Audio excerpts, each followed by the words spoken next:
Well, hello everybody, I'm Jack, and this is Raw Tropical Living. Thanks for joining me today.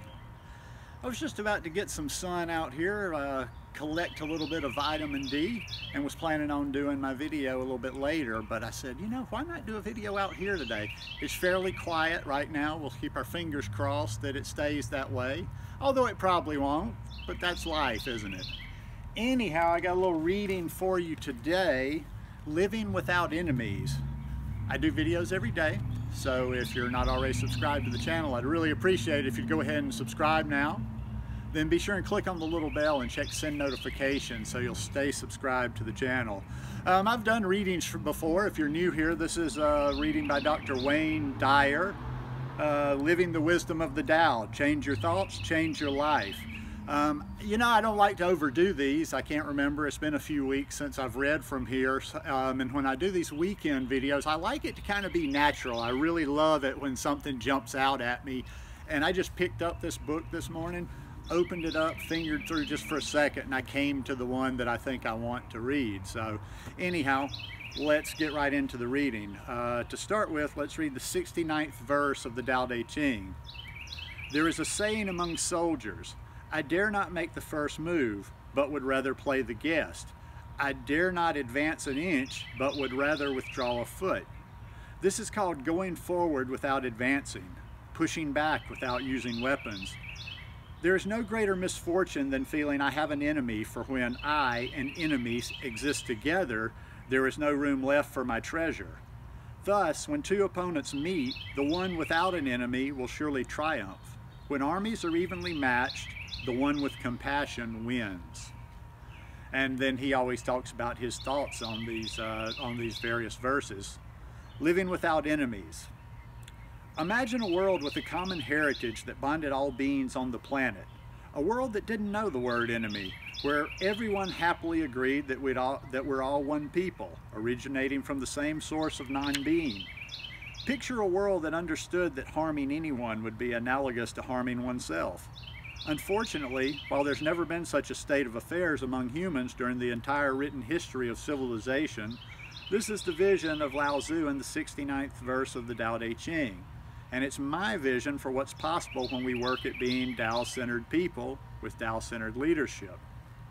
This grand vision begins right here, right now with you. Remove the concept of enemy from your life and model this behavior for those around you. Ultimately, the ripple effect will move everyone around the globe toward an enemy-less world. Recently, a deranged man armed with guns and ammunition barricaded himself in an Amish schoolhouse in Lancaster County, Pennsylvania, where he proceeded to murder several girls. As the peaceful Tao-centered Christian members of this close-knit community grieved over their unspeakably horrific losses, they invited the family of the killer to mourn with them at the mass funeral and prayed for the killer as well. As the Amish leader said, we have no enemies. We are all God's children, and forgiveness is at the very core of our Christian faith. If we can't forgive those who are lost and would do harm to us, then our faith would be meaningless. These words are so similar in feeling to what Lao Tzu wrote in this verse. There is no greater misfortune than feeling I have an enemy. And when two opponents meet, the one without an enemy will surely triumph. So how can you have an opponent without an enemy?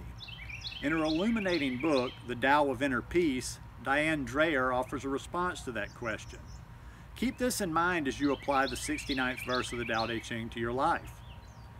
The old perception of conflict as combat only narrows our visions, limits our choices, pulls us into endless struggles between competing polarities. She then adds, making enemies gives away our power, keeps us from taking responsibility for our lives. Instead of resolving conflict, we focus our attention on fearing, hating, and lashing out at perceived enemies.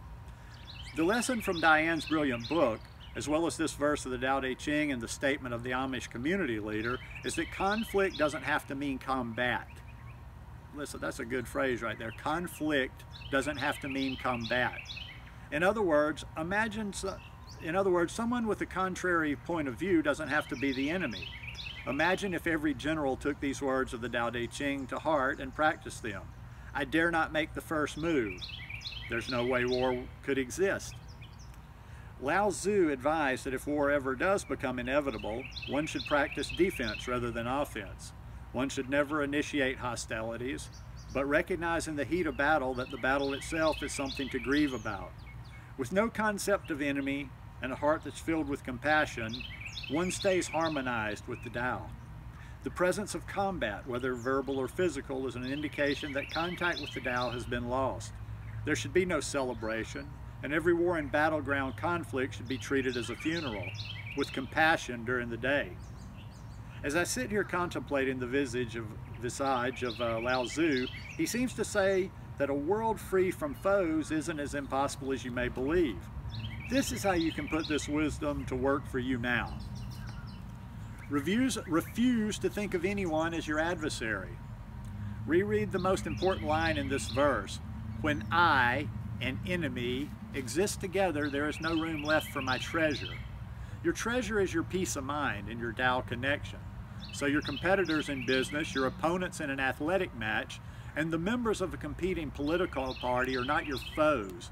And those people whom a government declares are your enemies are most assuredly not. Affirm, I have no enemies. There are people with whom I have strong disagreements. I may even be required to defend myself and my way of life, but I will not think of them as adversaries. Recall Lao Tzu's statement that the person without an enemy will surely triumph. Be that individual right now.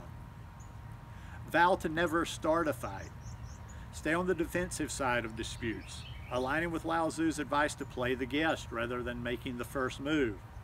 See colleagues where you once saw combatants by finding yourself in them. Convey compassion and caring toward your perceived adversaries who are actually representing a part of you.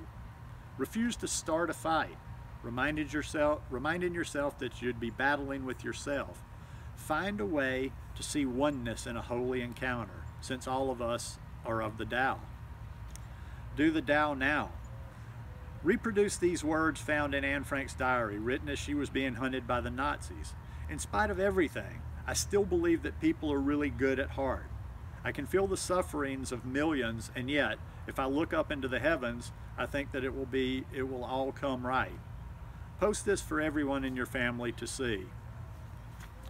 That's a nice one today. Like I say, that one is just, that one's one to work on, not thinking of people as enemies.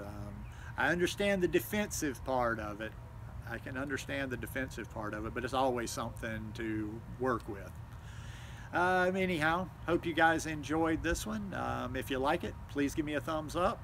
Hope you're having a great weekend. Hope you're getting as near as stunning weather as I'm getting here, and I hope you enjoy your day. Love you guys. Peace.